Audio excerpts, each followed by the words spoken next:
has had a long reputation for being safe, reliable, and sensible. That's exactly what they wanted. While every other manufacturer was bolting on wings and broadcasting performance through exhaust notes and aggressive body kits, Honda was quietly building some of the fastest, most capable cars Japan ever produced in secret and hiding them in plain sight. Most of them never left Japan, so most people never even heard of these cars. You won't see any of them on a poster, and nobody was writing magazine features about them. Honda just built them, priced them like appliances, and let them disappear into traffic. And today we change this. I'm unveiling the 10 Hondas that Honda built, hid, and barely anyone knows about. Number 10, Honda Orthia SiR 4WD. Most people have never heard of this car. That's not an accident. The Honda Orthia looks exactly like what it is, a compact wagon built for the Japanese domestic market in the mid-1990s. This wagon had 5 doors and enough cargo space to actually be useful. It was the kind of car you'd take on weekend trips and daily drive to the office. But Honda built one special version of this thing that had no business existing.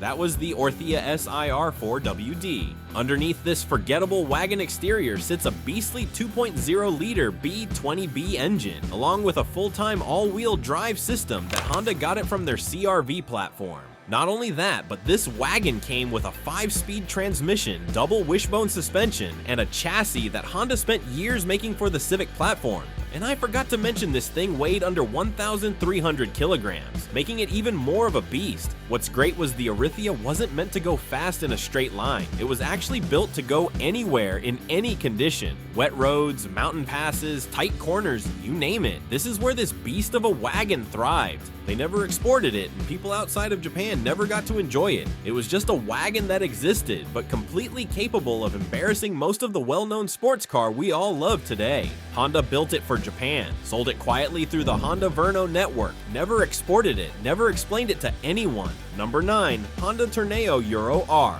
Honda built the Accord Euro R and the world barely paid it any attention. Then Honda built the Torneo Euro R and nobody even knew it existed. From the outside, this car looks like a mid-size sedan. It has conservative lines, 4 doors, and nothing uniquely special. It basically looks nearly identical to the Accord. That means this car reached a completely different customer base. It was sent to different showrooms and different buyers. But Honda gave the Torneo a very special option, which is why this car is on this list. They fitted the most powerful version of the H22A engine ever installed in a Honda in this beast, a 2.2-liter naturally aspirated inline-4 with VTEC. It was said to produce 220 horsepower at 7,200 revolutions per minute, hit 0 to 60 in 6.5 seconds. This was half a second faster than the Accord Euro R, despite sharing the same engine. The main difference, the Torneo was lighter and the suspension was tuned slightly different. This car even came with Recaro seats, a Momo leather steering wheel, sports exhaust, and even a Torsen helical limited slip differential.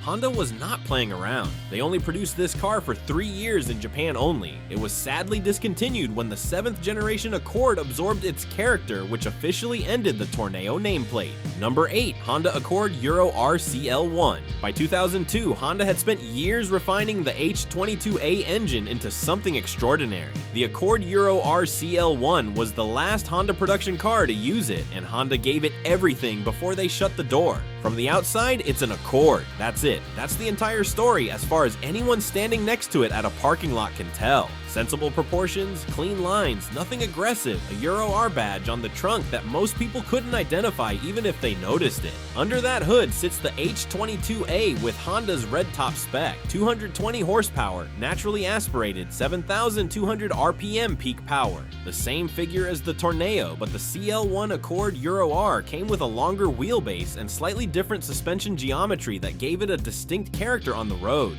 More planted at high speed, more composed through extended corners. Where the Torneo felt sharper and more responsive, the Accord felt settled and precise. Honda fitted the CL1 with a helical Torsen limited slip differential, the same unit used in Type R models. Brembo front brake calipers, sports-tuned suspension, and a close ratio 5-speed manual. Twin piston brakes set up at the front, 17-inch forged alloys that saved weight while adding rigidity. This was Honda's performance engineering team signing off on a sedan platform with everything they had. No turbocharger, no boost, no shortcuts. Just displacement, compression, variable valve timing, and years of development distilled into a naturally aspirated engine that rewarded drivers who were willing to work the rev range. 0 to 60 in around 7.2 seconds, that number undersells it completely. The CL1 wasn't built for drag strips. It was built for the kind of driving that happens on real mountain roads, where corner entry speed, mid-corner balance, and precise throttle control on exit matter more than what the stopwatch says in a straight line. Japan only. Production ended in 2002 when the 7th generation Accord arrived. The people who understood what the CL1 was bought them immediately. Everyone else drove past and saw a used Accord.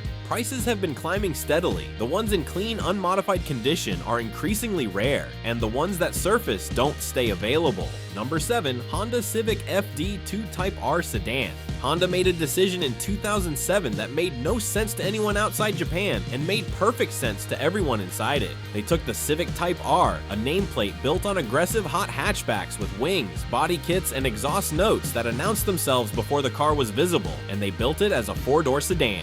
No 3-door aggression. A proper family-sized 4-door sedan with a boot and rear legroom and a completely straight face. The rest of the world got the FN2, the hatchback, the one with the torsion beam rear suspension and the K20Z4 engine and the slightly compromised chassis. Japan got the FD2, and the FD2 was better in almost every measurable way. The K20A engine, Honda's high-revving 2.0-liter naturally aspirated inline-4 producing 225 horsepower at 8,000 revolutions per minute, a redline that approached 9,000 revolutions per minute, an engine that felt completely ordinary at low revs, and then somewhere above 6,000 revolutions per minute transformed into something that had no business living in a 4-door sedan. Not because it got louder, not because it got dramatic, because it just kept pulling harder and harder all the way to the top. Honda gave the FD2 a chassis 50% stiffer than the Integra DC5 Type R, independent rear suspension with double wishbones, something the European FN2 hatchback didn't get. Brembo brakes from the factory, a helical limited slip differential, a 6-speed close-ratio manual transmission with throws short enough to make every gear change feel like flicking a light switch, 0 to 60 in 6.1 seconds, with 4 doors, with rear passenger legroom, with a boot large enough for luggage. Only 14,062 FD2 Civic Type R units were ever produced, never officially sold outside Japan. The 25-year import rule is now making them eligible for US import, and the people who understand what the FD2 actually represents have been watching the clock for years. This is the only Civic Type R ever built as a sedan, the last analog Type R before turbochargers and electric steering arrived and changed what a Type R meant. Number 6. Honda Prelude SI VTEC BB4. The Honda Prelude is remembered fondly. It is not remembered correctly. Most people think of it as a sporty coupe, a fashion car, something that looked fast but wasn't really threatening. That version of the Prelude existed, but alongside it, running the same body, the same face, the same unremarkable silhouette, Honda was building a version that was something entirely different. The BB4 Prelude SI VTEC carried a 2.2-liter H22A engine producing 200 horsepower in Japanese specification, naturally aspirated, high compression, VTEC engaging at the top of the rev range and transforming the power delivery in a way that made experienced drivers understand exactly why Honda had spent so much time developing variable valve timing. Honda fitted the BB4 with 4-wheel steering, their ATTS system, the active torque transfer system, which could redirect torque to individual front wheels independently during cornering. This wasn't a marketing language, it was an active mechanical system that altered how the front axle responded in corners, giving the Prelude a mid-corner agility that front-wheel drive cars simply were not supposed to have. It turned tighter, held lines more cleanly, and recovered from limit situations with a composure that made drivers think they were better than they were. The chassis was built on double wishbones at all 4 corners. The brakes were upgraded. The suspension was tuned for a car that was expected to be driven hard and rewarded for it. From the outside, nobody knew, nobody cared. A Prelude in traffic was invisible. It shared showrooms with the Accord, the Civic, the Integra, all of them more famous, all of them getting more attention. The Prelude sat quietly and waited for the right road. These have largely disappeared from good condition inventory. The ones that weren't modified beyond recognition were either driven into the ground or are sitting in collections. Number 5. Honda CR-V RD1 SiR. There is a version of the Honda CR-V that most people don't know exists. Not because it's hidden, because nobody thought to look inside an early CR-V for anything worth finding. The RD1 generation CR-V launched in 1995. Compact SUV, high ride height, upright body, obviously practical. The kind of vehicle that suggested family holidays in car parks. Honda was selling it alongside the Civic and the Accord, and nobody was comparing them for performance reasons. But the SiR trim level existed, and the SiR trim level was carrying a B16A engine, the same 1.6-liter naturally aspirated inline-4 that lived in the Civic SiR and Civic EG hatchbacks that the enthusiast community was spending serious money chasing. VTEC high compression, a red line above 8,000 revolutions per minute in a compact crossover. Honda backed it with real-time four-wheel drive, a system that sent torque to the rear axle when the front wheels detected slip. 5-speed manual transmission, a chassis that was significantly stiffer than the standard CR-V because the SiR specification demanded it. The result was an early crossover that could run with hot hatches on the right road and disappear into school car parks on every other occasion. The ride height that made it look slow was the same height that gave it mechanical advantage on tighter back roads. The weight distribution was better than expected. The VTEC hit, and the CR-V just went in a direction nobody standing on the pavement would have predicted. Honda built it for Japan and sold it quietly. Nobody was writing about it, nobody was testing it against sports cars. It existed in a category of one. Clean original RD1 SiR examples are at the intersection of genuinely rare and completely overlooked, which means they're still affordable, still findable, and still capable of surprising anyone who doesn't know what they're looking at. Number 4. Honda Legend KA9. Honda built the Legend for executives. Leather, wood trim, all the silence and comfort that serious money was supposed to buy in the late 1990s. It was positioned against German luxury cars, sold at luxury car prices, and driven by people who wanted to arrive in quiet authority. But Honda's engineers didn't stop at comfort. The KA9 Legend carried a 3.5-liter naturally aspirated V6 producing 280 horsepower. That figure 280 horsepower was Japan's informal industry ceiling for production cars at the time. Most manufacturers were claiming it and delivering something slightly below. Honda's V6 was delivering it cleanly, smoothly, and with an urgency that had no right to exist in a car this large and this quiet. 0 to 60 in under 6 seconds. In a full-size luxury sedan, in a car that the person in the next lane assumed was carrying someone important to a meeting. Honda fitted the KA9 with a 4-wheel steering system that reduced turning circle at low speed and improved stability at high speed. Double wishbone suspension at all 4 corners. A Honda signature at the time gave it a ride quality that absorbed imperfections without surrendering cornering precision. The interior told no stories. Wood trim, leather seats, a quiet dashboard. The kind of cabin that suggested refinement and nothing else. The V6 under the hood was the only part of the car that didn't match the image, and nobody could see the V6. Press the throttle in a KA9 Legend and the silence remains, the scenery changes, and whatever sports car was sitting next to you at the light is now 200 meters behind you, trying to work out what just happened. These have fallen completely off the radar, priced as old luxury cars, not as performance cars. The ones in clean condition are there still affordable, still capable of completely misleading anyone who doesn't already know. Number 3. Honda Inspire Type S. Honda built the Inspire for the Japanese domestic market as a separate nameplate from the Accord, selling through different dealer networks to a slightly different demographic. Most versions were comfortable family cars, refined, smooth, built for covering ground without drama. The Type S was a different conversation entirely. Under the hood of the Inspire Type S sat Honda's 3.0-liter J30A V6, tuned to deliver 220 horsepower with a naturally aspirated smoothness that 6-cylinder Hondas became known for. No turbocharger, no supercharger, just displacement, compression, and Honda's VTEC variable valve timing working through the entire rev range. Honda backed it with a 5-speed automatic and front-wheel drive, which sounds like a compromise until you understand what Honda did with the chassis. Double wishbone suspension, precise, weighted steering that communicated more than the body language suggested, a body structure tuned for rigidity without adding weight. The Inspire Type S sat lower than standard Inspire variants. The suspension geometry was different.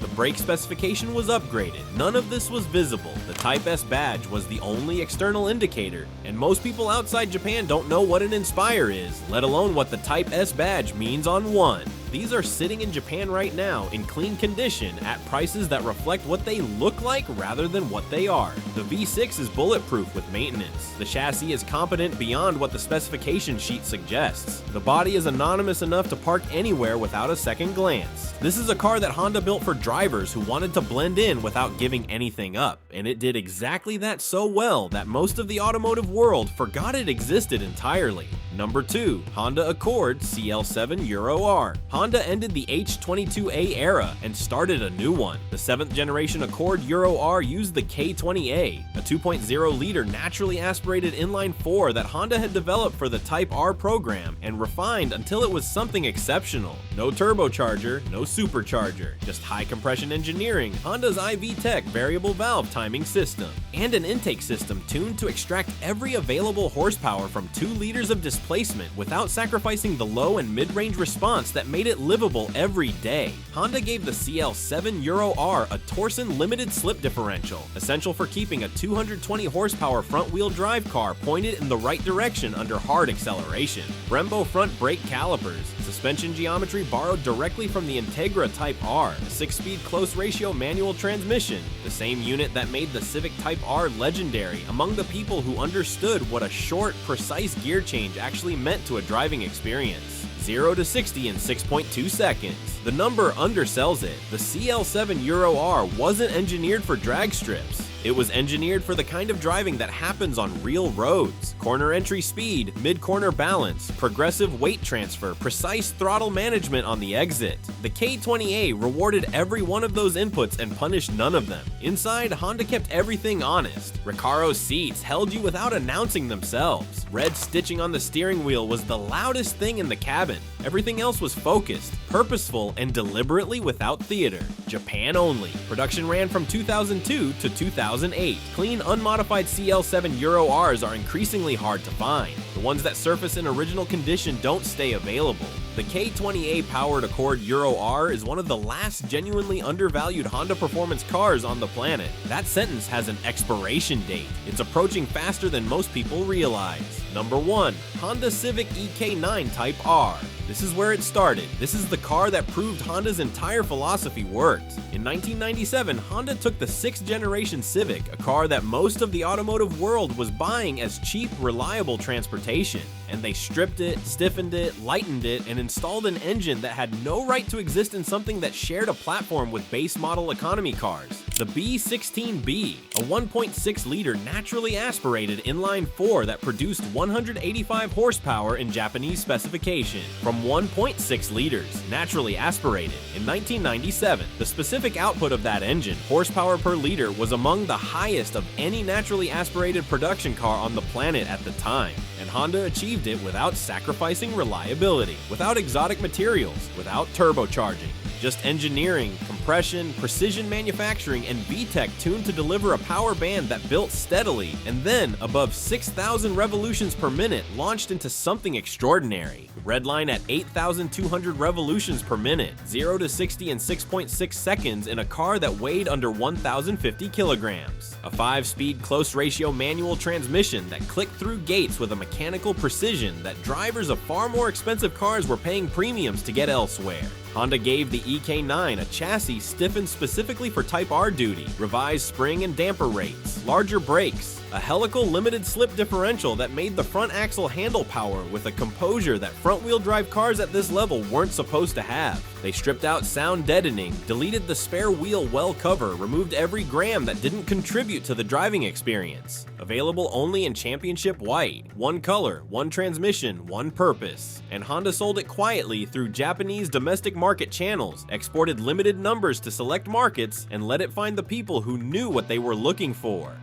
The EK9 Type R is the car that established everything that came after it. Every Accord Euro R, every Integra Type R, every Civic that followed wearing the Type R badge, all of them trace their engineering philosophy back to this. The lightweight chassis, the high-revving naturally aspirated engine, the mechanical LSD, the refusal to add anything that didn't make the car faster, more precise, or more rewarding to drive.